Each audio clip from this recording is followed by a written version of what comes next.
Sorry, guys, we were going through some technical issues. People are trying to call me while I'm live. Oh my gosh. Okay, here we go.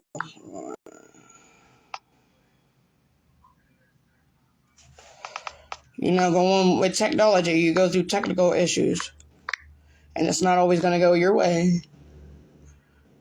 This dang on thing. I'm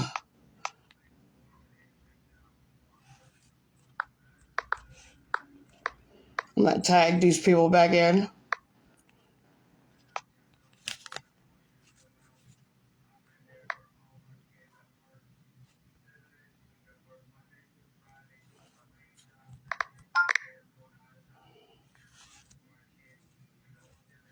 Yeah, sorry guys, we had some technical difficulties. I don't know what happened, but we're gonna do this.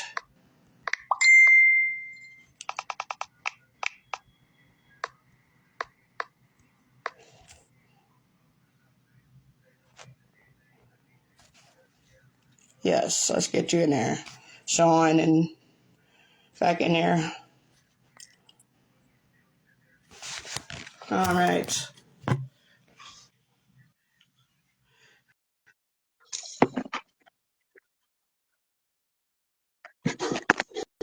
Hey, Yeah, I don't know what happened. It cut. People are trying to call time me all happens. live. It's Huh? a time that the app does that to itself. I don't know. What?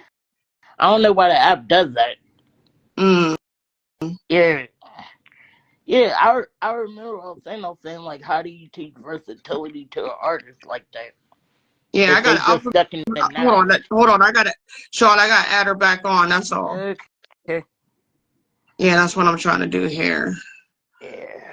We're going to add her back in. I was thinking we could get a co-working space. Yeah.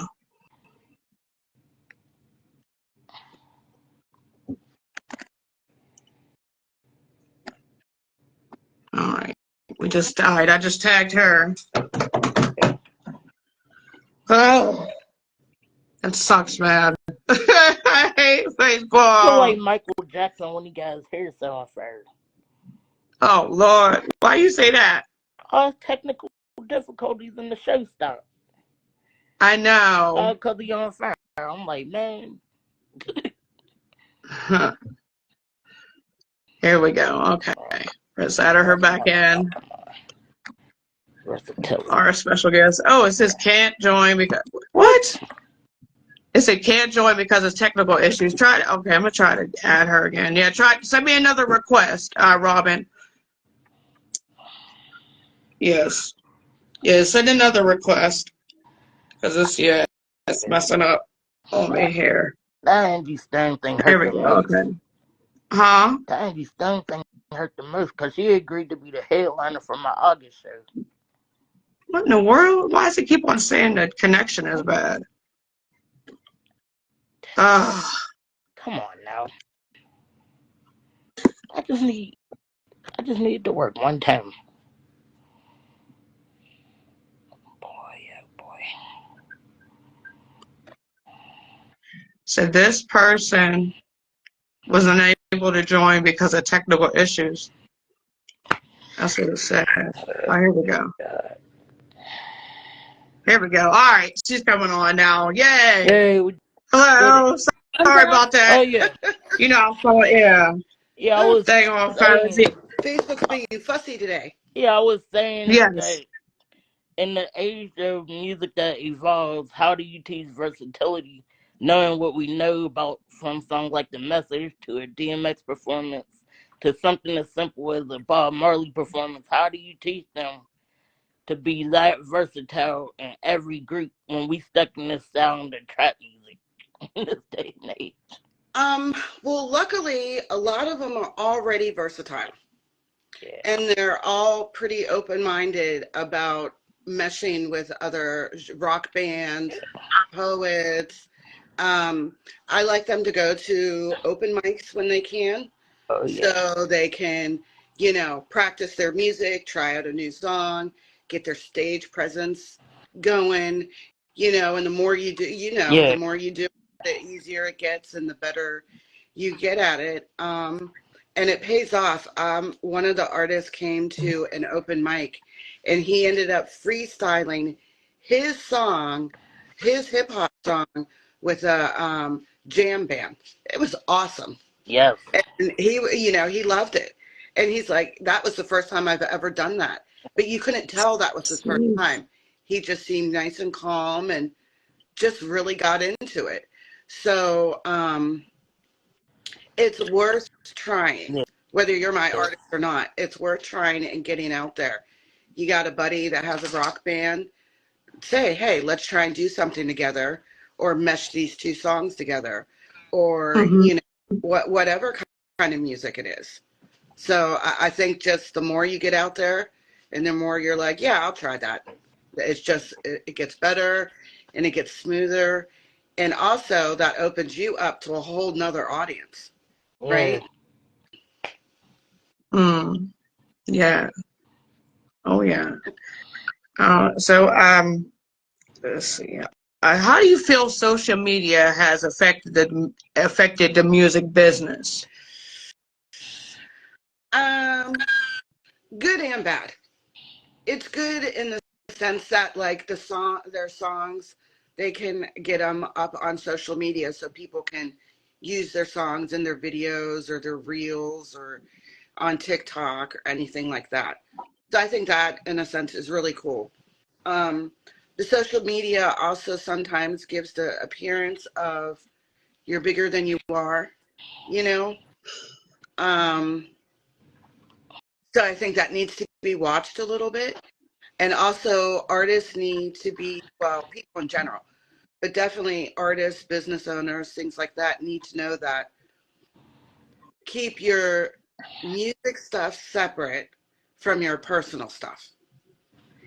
You know what I mean? Like, if you're an artist, post about your music, post about a cool band that you saw, post about a cool show you're going to or that you're in. But don't complain on the same page that your neighbor's being an ass. Do that on your personal page. Sorry, like that. Do that on your personal page. Just try and keep it separate. You know what I mean? As much as you can. Because maybe your fans don't want to hear all about your neighbor, but your friends do want to hear about your neighbor. You know what I mean? Like all fans don't need to know all your personal stuff.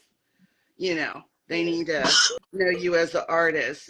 They don't need to know that, you got up and brushed your teeth this morning and fought with your neighbor. Like, they don't care about that.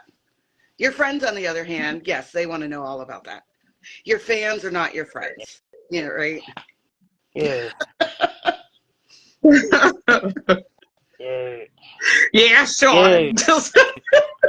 Oh yeah. Don't be posting no personal stuff. I gotta ask you because I hear this one a lot though. That I hear artists say all the time, nobody supports my music. How do you feel about that statement? Because when I always tell them, I said, did you buy your CD? I said, they're like, no, why would I buy my CD? I said, because support starts with you. If you don't believe in yourself, how are you going to have everybody else believe in you? That's a good statement. I never thought about that. But yeah, I mean, sorry about that. You gotta, if you don't like your own music, you're right. How is somebody else gonna expect somebody else to love it? Yeah. That's why I think it's important that they know themselves. They have their kind of brand, kind of shtick. Like one of the artists, Lexa. Anybody that knows Lexa or has seen her, Lexa Terrestrial, self-proclaimed alien. Lexa. And people know. And you can just say the name like I did, and and you can already see her in your mind, right? In one of her outfits or something like that. She's a vibe. Yeah. I think everyone should have a something. Yeah. Yeah. It be a shirt, a piece of jewelry, a style, uh, something Yeah. to help, because it just, automatically in your head, it's like, oh, yeah, yeah, okay. Yeah. Yeah. Okay. Uh, we like to acknowledge some of our guests in the comments. Peace, love, and light, sunshine. Mike Berry, Sin Beats, Philly, El Cabo. Peace, love, and light to every single one of y'all. If y'all got any questions for this lovely lady, she is the CEO of Rising Star Talent Agency. If you guys have any questions, put them down in the comments. And like I say, we all keep the positive vibes, no negativity. So yes. So what is your most? Tell us about some of the artists that you're working with. Um, well, I mentioned Lexa Terrestrial. She's more like hip hop, emo. I'm working with Boogie. Um, Oh, yeah. Again, it's like hip hop kind of. It gets you moving for sure. Um, C. Lou. He he's just a whole show. Like he just gets up there on stage and it's like boom, there he is. Um, he reminds me kind of like a young 50 Cent. Um, the way he just gets up there and it's powerful, but you're like, yeah. um, let's see. I work with Yeah. Meezy B 100. He Mm-hmm. calls himself testimonial hip hop. His music always has a really good message, and he just has a smooth, because he has that real deep voice, so he just has a real smooth vibe to him. Mm-hmm. Still in the experience. He is a whole experience. He always comes ready. He dresses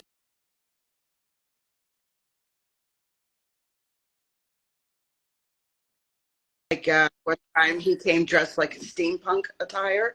It was great, you know. Oh. Um, let's see, Jackie Carson. She's more pop and R&B. Yeah. She's really good. Her songs are real fun. Um, trying to, let's see. I have about 12 to 13 artists now and a songwriter. SB Aaron, he's new. He's Okay. His songs are more like, he is a mix of pop, hip hop, and R&B. So some of his songs, like some of his songs, it's the kind of stuff you would put on in the background because you're just having a nice, relaxing day, because you're like cooking or whatever. You're just kind of moving with the music. That's his style. Mm-hmm. On some of his songs, not all of them. I'm trying to think who else. I know I didn't mention everybody, but I don't want to leave anybody out. And then there's French Shiesty, there's Sunray. Sunray's got more like a jazzy feel to him, Mm. like a jazzy hip hop kind of feel. I work with Folk Indie Bob. He's a folk singer. I work with Back to Back. They're a jazz duo. Yeah, so I don't have just hip hop. I kind of all over the place. The songwriter, he writes multitude of different kinds of melodies and everything. Um, Mm-hmm. yeah, I know there's OTR Tay. He has like a Louisiana bounce feel to him. Um, Mm-hmm. he's from there. He lives here in Pittsburgh now, but he's from there. So he brings the Louisiana feel with his music. Let's see. Turkey. I know there are a few more, but everybody's different. Everybody's So putting them all together in a show is awesome because it is a different feel all the way through. Okay. Oh, that's nice. All right, Sean. Yeah, I was saying like, you know, like I know from a musical standpoint they all have inspiration. But what's the thing that inspires you to go hard for the artist like you do? Um, well, two things. um, I have a friend who, if you knew his career, you wouldn't, you would be surprised. And I'd been let go from my marketing job, and I made friends with him there at that job. And Mm-hmm. he sends me a text one night, and he's like, "Do you know any uh, local hip hop artists?" I'm like, "I mean, I could find them." And then he's like, "Do you know any producers?" I'm like, "I mean, I can find them. I'm like good at finding people." And then he asked another question, and I'm like, "What are you doing?" And he's like, "I wrote a song. I want local hip hop artists to do it." And I'm like, "You're a songwriter?" And he's like, "Yeah, yeah, in my free time." Which, it like, again, if you knew what he did, they're like, "How do you have free time?" So I started looking for these people for him. Um, I knew the words and the feel he kind of had for it. So I ended up finding Lexa and Brother Man. And I went to a show that they were in together so I could see them both. And I introduced myself and I spoke to them, and, we moved it along from there. But in all of that, because the song was moving forward like pretty quickly, I realized that I had to that I really enjoyed it, because I love music. Mm-hmm. I really enjoyed doing it.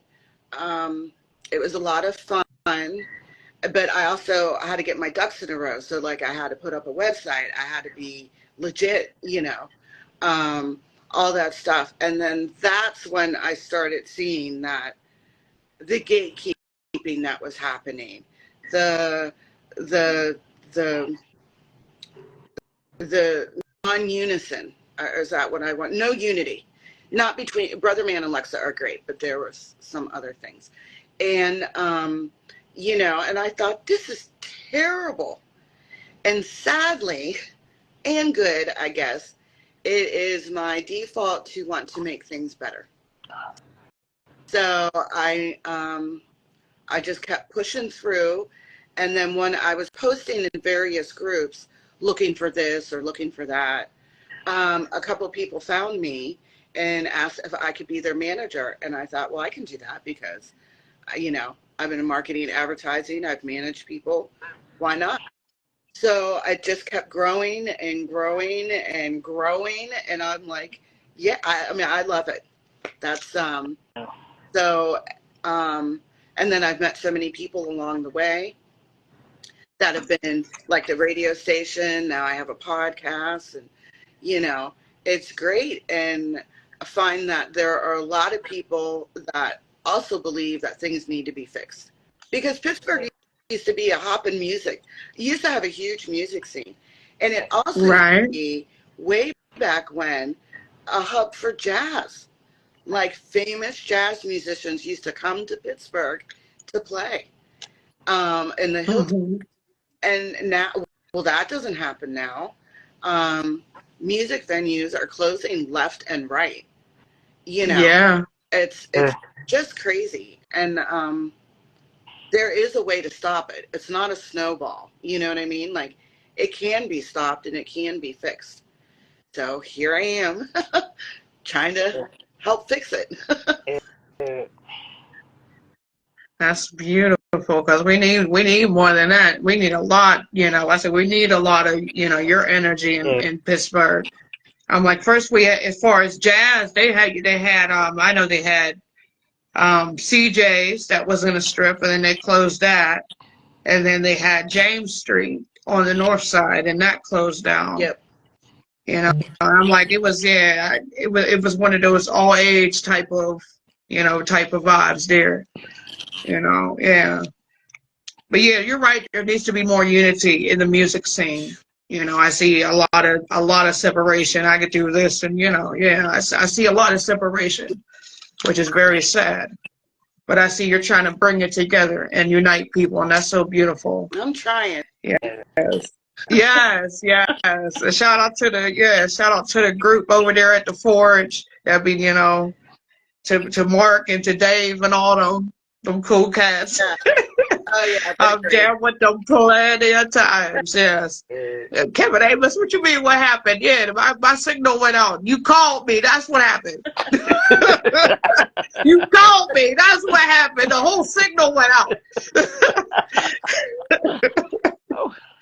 Yeah, that's Kevin. Shout out to Kevin Amos from 88.3, WRCT. But yeah, back to you.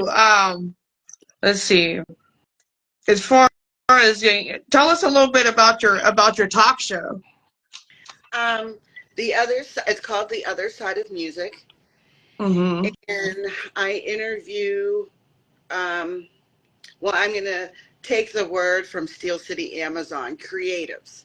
So I interview creatives, and I ask them all, how they got into. I ask them about their music or poetry in Steel City, Amazon's case.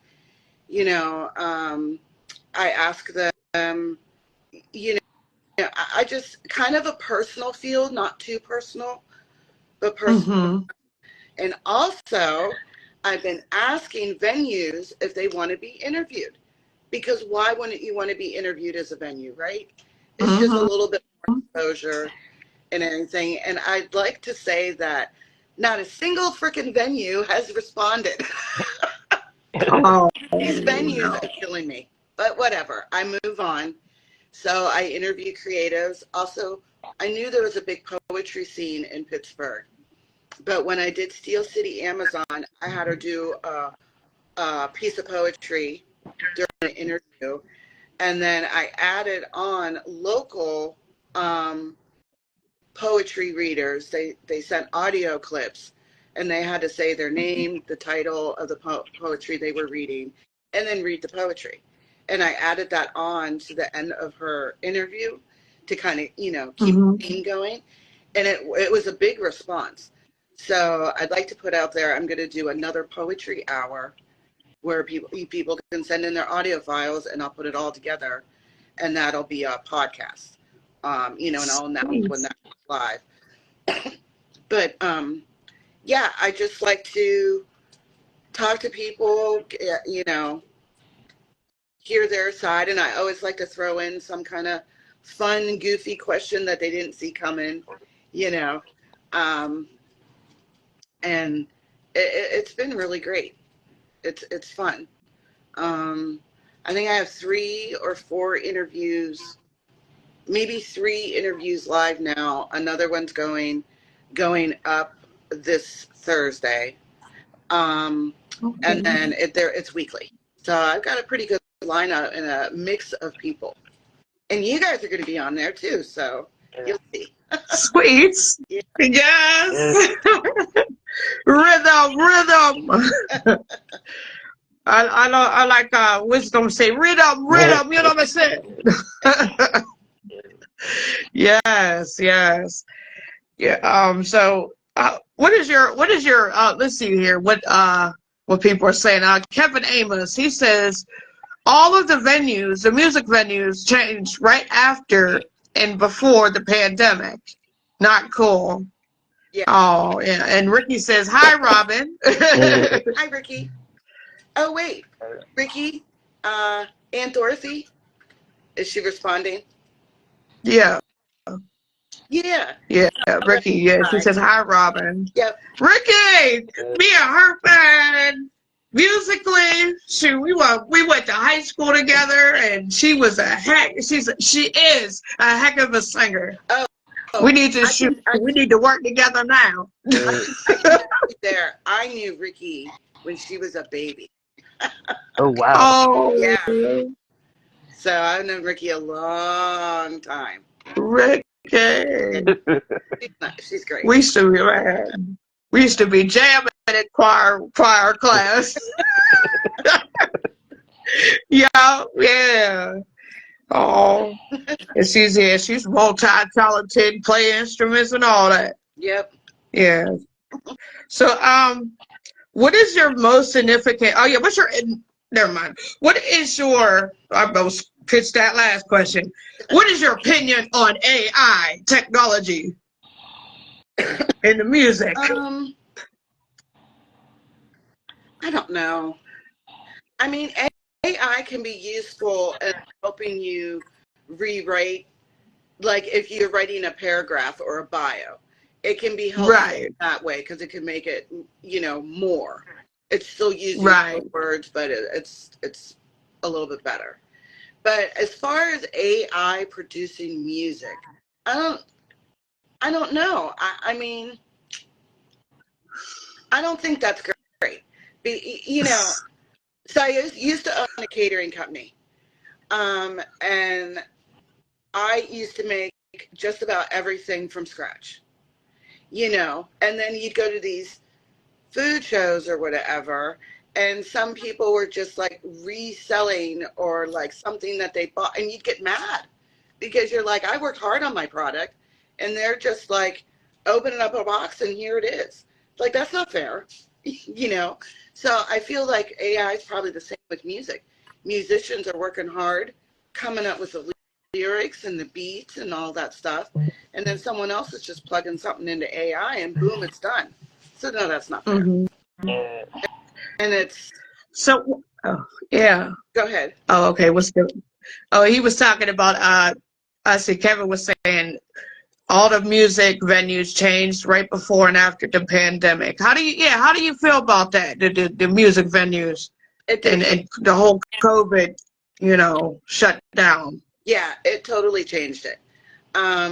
Because before everyone was out and about and, places were open till 2 a.m. and you could go here, you could go there. And then the pandemic, well, we all got locked down and everything shut down.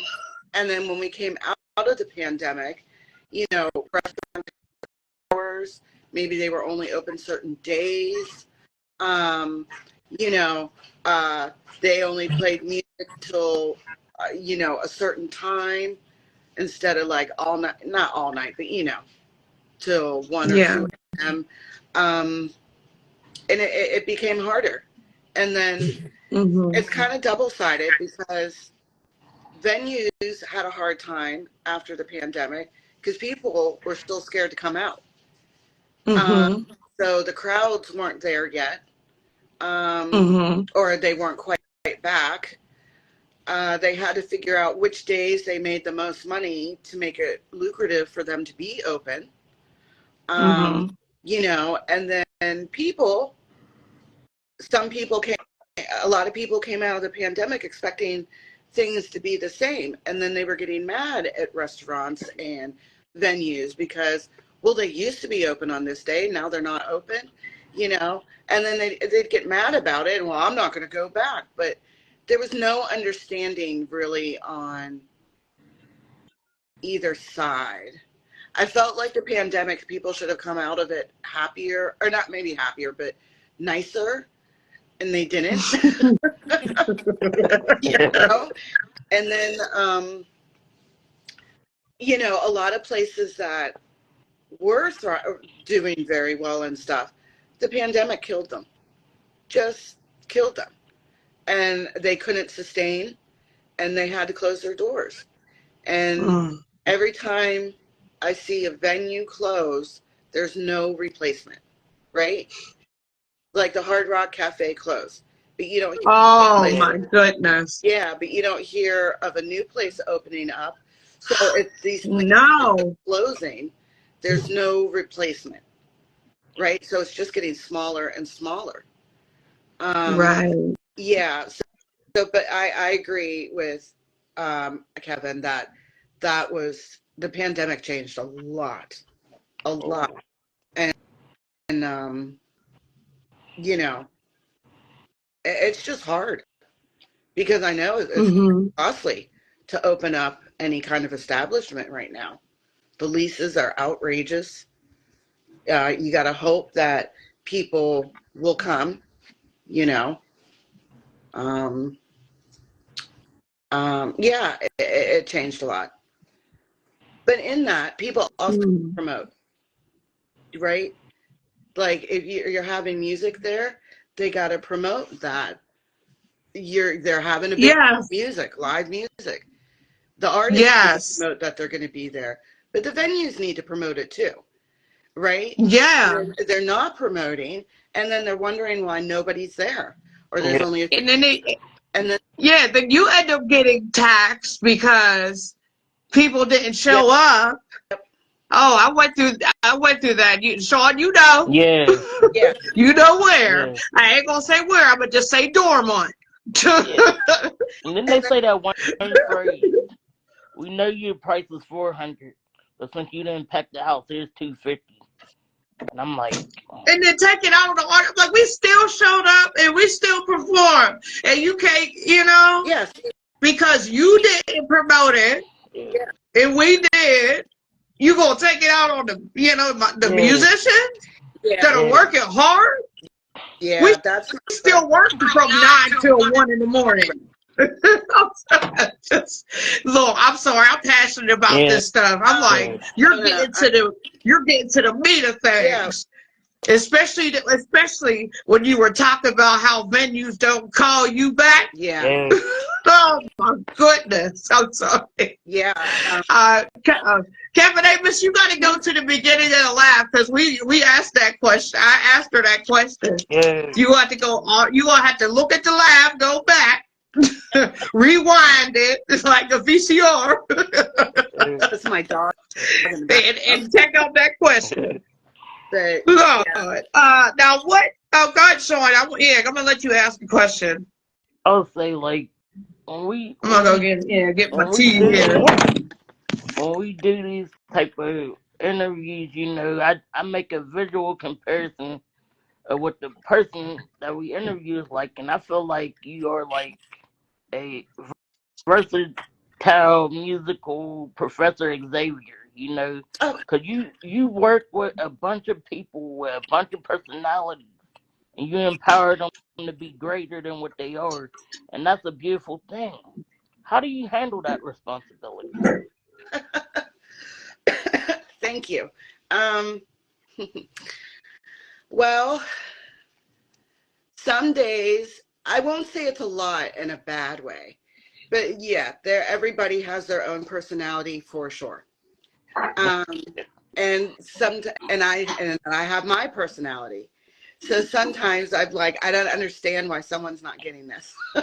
Yeah, But then I have to remember, well, just because I know what I'm talking about doesn't mean someone else does. yeah, Um, some people you'll never hear from, but they've got it.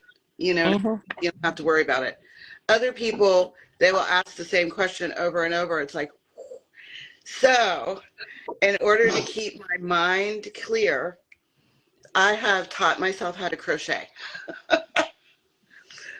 Um, because it gives me, I'm not saying I'm good. I'm just saying I taught myself how to crochet because it gives me something else to focus on and kind of relax at the end of the night and think, and then I can think clearly like, okay, I need to tell the group this. And I know that I'm going to have to tell this person separately outside of the group because they're not going to look at the group chat. I know that this person's not going to respond, but they're totally going to understand it. You know what I mean? Instead of letting my mind get all muddled and just doing it one way. Yeah, You know, I'm not a teacher. They're all adults. yeah, But it's like, it was sort of like being a teacher who knows how to reach that student. All students Yeah. are the same. They're not all the same. yeah, So I'm yeah, learning as time is going on, how to reach them, yeah. how to get to them so that, at the end, it is a group. Oh, okay, we got it. Yeah. In other words, you harness their energy to enable their ability. Yeah, Yeah, yeah. Just try and figure out who they are and how to reach them. And I just go with that. yeah, In the meantime, Okay. I knitted like 4 scarves. Oh, Oh, oh man. crochet. Sorry, not knitted. Yeah. Okay, Kevin, we're not putting you down, and then this is not the interview. I'm talking about the table talk that you go on the table talk with me, not this interview. Oh my goodness. You know we love you, Kevin. Yeah. He's like he thinks it's this interview. I'm like, no, we're gonna get interviewed by this your lovely young lady. Yeah. Yes. So if there was a movie about your life and your career, who would you get to play you and why? Well, first of all, it would be a comedy. Oh My man. life would, yeah, my life's movie would absolutely be a comedy for sure. Um, who would I get to play me? Oh, um, either Octavia Spencer or Ooh. Melissa McCartney. Oh. I mean, I'm telling you, Ooh. my movie, it would be people watching it going, "Oh my God!" Yeah, that's my life. Oh my goodness. Melissa McCarthy, she'd be going. Oh. Yeah. Um, I knew you she was know, gonna say those two. so yeah, that would be, yeah, one of those two or both, you know, co-star or whatever. But that, yeah, I think they would be appropriate. Wow. And those are both great actresses. Yes. Go on, Sean. Okay. So hmm, like how do you teach artists to wind down? Um, well, okay. Well, you know, when they perform or they do the open mics or something off stage and they're like, "Oh, I forgot a word or I messed up or something," I let them know that nobody knows that. Only you know that. Nobody knows that. You know, and it's gonna sound, well, weird, but I love that TV show Schitt's Creek. Have you ever watched Yeah. it? Yeah. Okay. There was a saying in there when David was going to take his driver's test, and he was super nervous. And his sister Alexis said, "Who cares? Nobody cares. Everyone is so involved in their own world, they don't care. Just go Yeah. take Mhm. the test." Well, it's Yeah. kind of the same in life. Like, they were up there. All people know is that they were singing, they were having a good time, they enjoyed the music, they enjoyed the beats. There's nobody out there going, "Oh, they missed a word. Oh, they missed a whole." Who cares? Just keep the show going, right? Yeah. As long you, That's right. even if you know you made a mistake, just keep it going. That Yeah. that's the bigger part of Yeah. it. That just stop and freeze or anything. You just kept it going. Picked Mhm. it up, kept going. You were great. You know, Yeah. no one's noticing. I tell They're noticing the music and everything. So for things like that, when you get all worked up, like my shirt was crooked the whole time or whatever, I don't think anybody knew that but you. yeah. That's the most awesome feeling in the world. To be in your own world and then also be in front of people at the same time and not even knowing, like you can hear everything and it's extra loud to you, but all they hear is the music and you're like, I did this, I did this, I did this, and that one person. And they always got a blue shirt on. I don't know why. They say, "You played great." Oh my goodness, I never heard anything like that. And then it's like, I played on stage and you stare at them and I'm like, I messed up 5 times. I played the song backwards, and it still sounded great. Yeah. And they said, "How'd you do that?" I said, "Well, it was a 5 beat song, and I put 2 extra in there, and I stuck it in the middle." And I said, "Nobody could tell, but I could." And I was like, they don't even know. They just listening to the music, and that's why I stopped. I was like, I ain't never telling nobody again. Yeah. Well, Exactly. being on stage, I don't care what nobody. It is a high, and I am addicted to Yeah. it. Oh yeah. Sometimes I'll wear sunglasses just so I can close my eyes and feel the music in my soul. Oh, It's that's just cool. that's how deep it is for me. Like Yeah. I know, but I say when God gives you a gift, it's like you feel it, when you're on stage, like when the audience is interacting with you and stuff, and yeah. That's cool. So, I just hmm I just wore a mask on stage in Insomnia. Remember? And people didn't even know it was me. These are people I've known for like 10 plus years. And I said, I've seen yeah, all these people on insomnia. TV. Huh? And I'm like, they don't even know who I am, but I know them. I said, let me take this off so they can see me. They like, oh, Sean, that's you. I'm like, yeah. Yeah, you just get out there and do your thing. Yeah. Yes, and I love that you could just bring that out of people. Like, man, I try. yes, I say. And I'm like, hold on, but yeah, some of your artists have been on here. Bookie Baby, I interviewed her like what, a year ago, Hmm. and she her interviews up on YouTube. Yeah, but I've had a couple of your artists on the show. Yeah, they're all. I love Boogie Baby. Good. She gets the crowd moving, Yeah, she. definitely. Yeah. So, what social justice issues are you passionate about? Oh, um, there's so many. Um, Geez, I don't.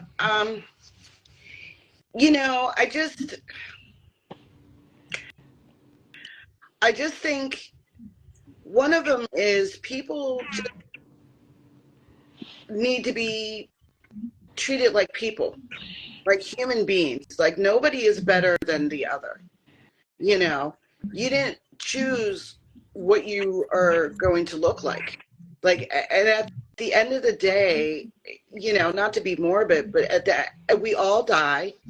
We all bleed red. Like what's the deal? I don't understand I just don't understand hate groups and men being awful to women. Like, come on, you know what I mean? It's just that stuff drives me crazy.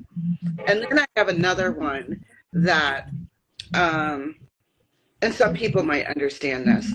So I know years ago, like I was way younger when I noticed this. We used to go over to my great aunt's house, and she lived in Philly. And I don't know, I probably went in a grocery store or something with my parents to pick something up for her. And the price of whatever we picked up, I thought was outrageous because I knew how much it was where we lived, right? At the same store. And then I guess when I got a little bit older and I could start, driving, I noticed the gas Hmm out there by her house were crazy compared to what I paid at my house or where I lived. And then that's when my dad clued me in and he said they like to raise the prices in black neighborhoods higher than other places because the thought is people are stuck in their neighborhood, so they have to pay those prices. Oh, that incentive. Oh, Yeah. Oh yeah. Oh Yeah. yeah. You're definitely right about that one. Yeah. Yeah, definitely right about that one. So, let's see. How would one be able to inquire about being signed, with you? How would they be able to contact you? And